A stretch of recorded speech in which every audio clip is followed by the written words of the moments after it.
I am forging on the mini comma. Many of you know that I've been on this journey to perfect the comma, similar to the one in Mortal Kombat. It's a sickle-like weapon. Let me look at this hoe as a reference, because kind of what we're going for is what we got going right here. I like this bit, and this bit's okay.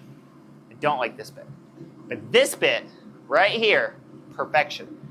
That's what we want, which means we want to take that down, transition that into that, keep that flared out, because that, okay, and then we take that and go, oh no, and then, gotcha.